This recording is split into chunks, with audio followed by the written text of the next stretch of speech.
કેમ છો મિત્રો? મજામાં? વામજા એજ્યુકેશનમાં તમારું હાર્દિક સ્વાગત છે। આજના વિડીયોમાં, આજના લેક્ચરમાં, આજના ટોપિકમાં આપણે નિબંધ લેખન વિશે ચર્ચા કરવાના છીએ।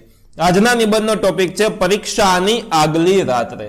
મિત્રો, તમે ઘણી બધી પરીક્ષાઓ અત્યાર સુધીમાં આપી હશે, તો તમારો પરીક્ષાની આગલી રાતનો અનુભવ શું છે? જરૂરથી કોમેન્ટ કરીને તમે મને જણાવો। ઓકે, ચાલુ કરતા પહેલા જો તમે આ ચેનલને સબસ્ક્રાઇબ ના કરી હોય તો સબસ્ક્રાઇબ કરીને બેલ આઇકન દબાવો, વિડીયોને લાઈક કરો તથા આ વિડીયોને તમારા મિત્રો પરિવાર દોસ્તો સાથે જરૂરથી શેર કરો। ચાલો સરસ મજાના વિડીયોની શરૂઆત કરીએ। મિત્રો, સૌપ્રથમ નિબંધના મુદ્દાઓ જોઈ લઈએ। નિબંધના મુદ્દામાં પહેલો મુદ્દો પ્રસ્તાવના, એમના પછી મનની સ્થિતિ, પરીક્ષા પદ્ધતિના અનિષ્ટો સંબંધે વિચારો, પરીક્ષાનો ભય, કેટલાક પેપરનો ડર, રાત પાડીનો નિર્ધાર અને પૂર્વ તૈયારીઓ। મિત્રો, દરેક નિબંધ કરતા આ નિબંધમાં આપણે આ જે છેલ્લો મુદ્દો છે પૂર્વ તૈયારીઓ, એ થોડુંક અલગ લખશું કે વાલીઓએ આખા વર્ષ દરમિયાન વિદ્યાર્થીઓ પ્રત્યે શું કરવું, વિદ્યાર્થીએ શું ધ્યાન રાખવું, એવી પૂર્વ તૈયારીઓ આપણે લખશું, જેથી કરીને આપણો નિબંધ છે એ ઉચ્ચ કોટીનો સારી ગુણવત્તા વાળો કહેવાશે। તો ચાલો નિબંધની શરૂઆત કરીએ।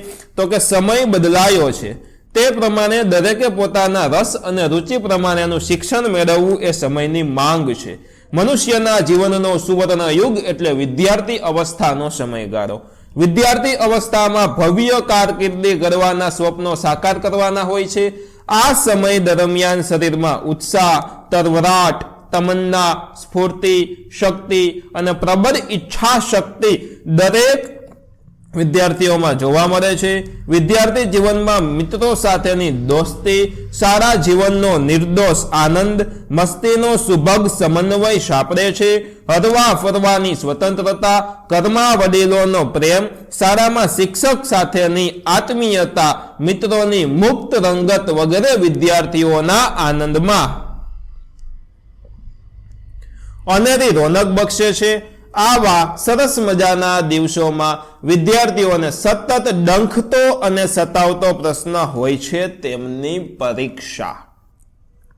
વિદ્યાર્થીના અભ્યાસકાર્ય દરમિયાન તેને પરીક્ષા રૂપી રાક્ષસ સતત ડરાવે છે, તેના માનસને ઝંપવા દેતો નથી।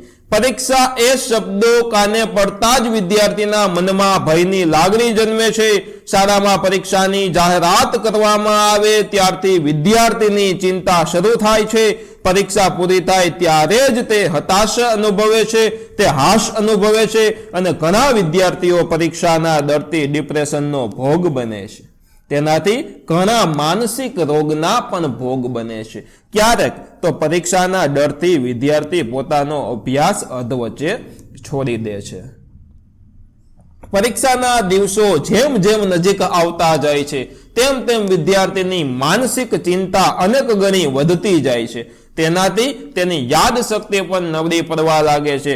તો પરીક્ષાની આગલી રાત એટલે તો કતલની રાત, ખાસ કરીને અરુચિકર વિષયની પરીક્ષાની આગલી રાત એટલી ભયંકર રીતે પસાર થાય છે કે પ્રશ્નપત્ર પૂરું થયા પછી જ નિરાંત થાય ત્યાં સુધી વિદ્યાર્થી સતત ચિંતિત રહ્યા કરે છે। આગલી રાતે તૈયારી કરતી વખતે શું પૂછાશે, કેવું આવડશે, છેલ્લી શાની તૈયારી વધુ કરવાની જરૂર છે વગેરે બાબતો અંગે મનમાં સતત પ્રશ્નો ઉઠે છે, મન બેચેન બને છે। આ બધી બાબતો વિદ્યાર્થીના સ્વાસ્થ્ય અને તેના વાલી માટે ચિંતાનો વિષય બને છે।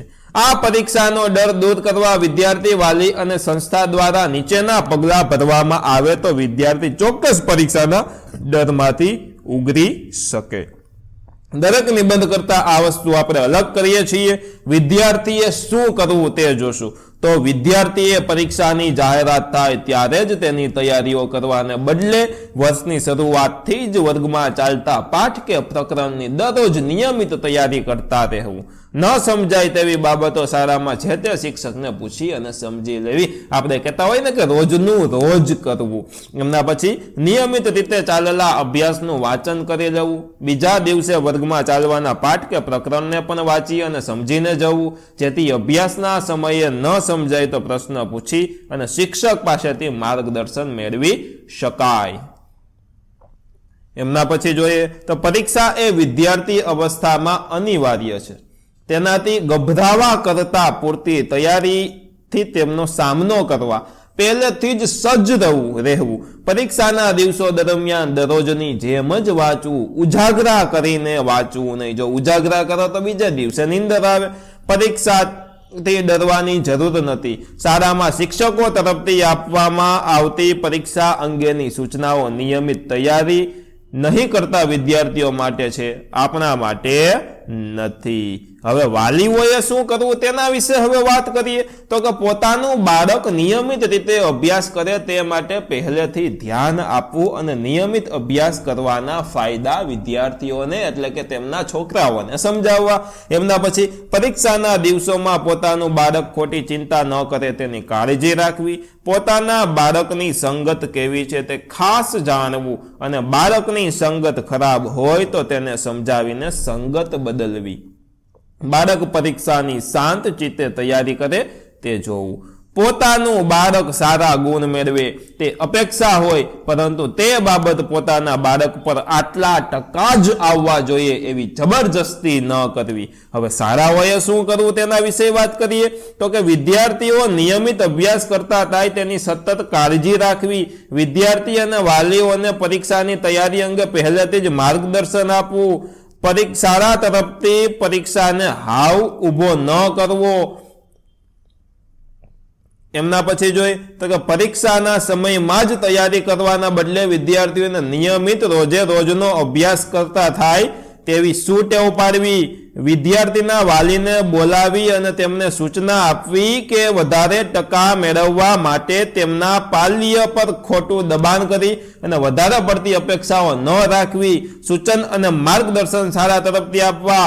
વાલીઓને પહેલેથી જ પોતાનું પાલ્ય નિયમિત રીતે અભ્યાસ કરવાની ટેવ કેળવે તેનું ધ્યાન રાખવા સૂચના આપવી. આની સાથે સાથે સરસ મજાનો આપણો આ નિબંધ પૂરો થાય છે. આશા રાખું છું કે તમે આમાંથી નિબંધ તો શીખ્યા હશો, પરંતુ પોતાના જીવનમાં ઉતારવા જેવી ઘણી બાબતો તમે આ નિબંધમાંથી મેળવી હશે. વિડીયોને ચોક્કસ લાઈક કરો.